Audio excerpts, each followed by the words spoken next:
والد صاحب کو الحمدللہ 27 سال والد صاحب نے مدینہ شریف میں رمضان شریف گزار مسلسل، مطلب باقاعدہ ایک سال سے 27 ایئرس مدینہ شریف میں گزارے، اور اس سب کے سب ٹکٹ انعام میں تھا ہوئے 5 حج کے، اور ٹکٹ تو اس سے زیادہ ملے، 27 سال گزارے، ٹکٹ اس سے زیادہ ملے کوئی 30-35 کے قریب، جس میں ہماری فیملی کو بھی 2 سے 3 دفعہ ملا، مطلب ایسا بھی ہوا کہ پوری فیملی کے لیے بھی انعام ملا۔ تو یہ کرم، میرے والد صاحب کہتے تھے کہ ہمارا جانا اور ہے، سرکار کا بلانا اور ہے، تو یہ الحمدللہ بلاوا وہاں سے آیا ہمیشہ، اور اللہ کے کرم سے انہوں نے ادا کی۔ اور یہ خواہش میری بھی رہی، میں نے والد صاحب کے ساتھ فیملی کے ساتھ بہت عمرے کی، لیکن جب باقاعدہ طور پر اس طرف آیا تو میری بھی خواہش تھی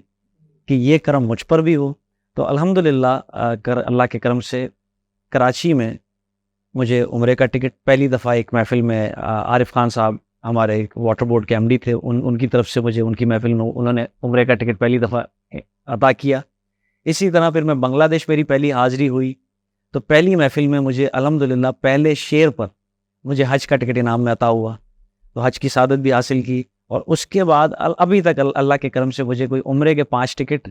عطا ہو چکے ہیں، اور حج کے 2 ٹکٹ ہو چکے ہیں۔ ماشاء اللہ ماشاء اللہ۔ تو وہ کون سا شعر پڑھا تھا آپ نے جو پہلے شعر سے آپ کو اتنی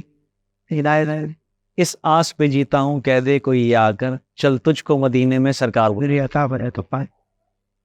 محبوب کی محفل کو محبوب سجاتے ہیں، اس آس پہ جیتا ہوں کہہ دے کوئی یہ آ کر، کہہ دے کوئی یہ آ کر کہ چل تجھ کو مدینے میں سرکار بلاتے ہیں، چل تجھ کو مدینے میں سرکار بلاتے ہیں۔ اچھا، مدینہ پاک میں آپ نے اپنے والد صاحب کے ساتھ بہت سفر کیا، وہاں کے شب و روز کے حوالے سے کوئی واقعہ، کوئی بات؟ ادھر بھی وہاں کی تو مدینے کی تو باتیں کریں گے تو پھر تو وقت ختم ہو جائے گا، مدینے کا ذکر تو ختم نہیں ہو سکتا، ہو ہی نہیں سکتا الحمدللہ۔ سب سے اچھا ہمیں لگتا تھا کہ والد صاحب جب ہم مدینہ شریف پہنچتے تھے تو والد صاحب کو ہم نے کبھی وہاں پر نارمل نہیں دیکھا۔ اچھا، وہ جس طرح محفل کے لیے تیار ہوتے تھے پاکستان میں یا پوری دنیا میں، جب بھی محفل کے لیے جو تیار ہوتے تھے بالکل اسی طرح تیار ہوتے، اور ان کا کہنا تھا کہ جس کے صدقے میں، جن کی نعت کے صدقے میں، جن کی وجہ سے خورشید احمد لباس پہنتا ہے، جو تیار ہو کے محفلوں میں جاتے ہیں ہم، پوری دنیا میں تو ہم تیار ہو کے گھومیں، اور یہاں اگر ہم نارمل گھومیں تو ایسا نہیں ہے۔ میں سرکار کو دکھاؤں گا کہ سرکار آپ نے عطا کیا ہے، وہی ویسٹ کوٹ اسی انداز سے اسی طرح پورے تیار ہو کے اور خوشبو لگا کے، اور بالکل مطلب ایسا جیسے آپ محفل میں شریک ہو رہے ہیں کہیں، اسی انداز کے ساتھ میں بارگاہ رسالت مآب صلی اللہ علیہ وسلم میں حاضر ہوتے تھے،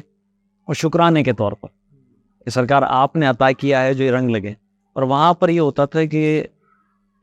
محفلیں سجتی رہتی تھی روزانہ، ایسا بھی ہوتا تھا کہ اب آپ نے دیکھا، اور والد صاحب، میں نے جس طرح آپ کو بتایا کہ ہمارے نعت خواں حضرات بھی کرتے ہیں، ہمیں بھی کرنا پڑ جاتا ہے کہ لوگ جنا کیپ میں جب دیکھتے ہیں تو پہچانتے ہیں، محبت کا اظہار کرتے ہیں، نعت سننے کی خواہش کرتے ہیں، اور وہاں پر کچھ مجبوریاں بھی ہو جاتی ہیں کچھ، لیکن والد صاحب کو میں نے کہا کہ وہ اس انداز کو نہیں چھوڑتے تھے، تو لوگ زیادہ پہچانتے تھے، تو لوگ زیادہ خواہش کا اظہار کرتے تھے۔ جو بھی محبت کرنے والا ملتا تھا وہ یہی کہتا تھا کہ ایک شعر سنا ہے، اور ہمارے والد کی عادت بھی تھی کہ بھئی یہاں پر اگر سرکار کی نعت کا ذکر ہوتا پھر وہ ان کا دل رکھنے کے لیے، ان کی دل خواہش پوری کرنے کے لیے سناتے بھی تھے۔ تو وہاں کی تو ایک ایک بات کا وہ تو پھر آپ بات بالکل آپ نے درست فرمایا کہ اس کو تو پھر آپ بات کرتے چلے جائیے، اور یہ جو ہے نا گل مکڑی نہیں، ہاں بالکل ایسا چلتے رہنا چاہیے۔ اور واقعی صحیح بات ہے، وہاں پہ اللہ تبارک و تعالیٰ ہم سب کو وہاں کی بار بار جب حاضریاں نصیب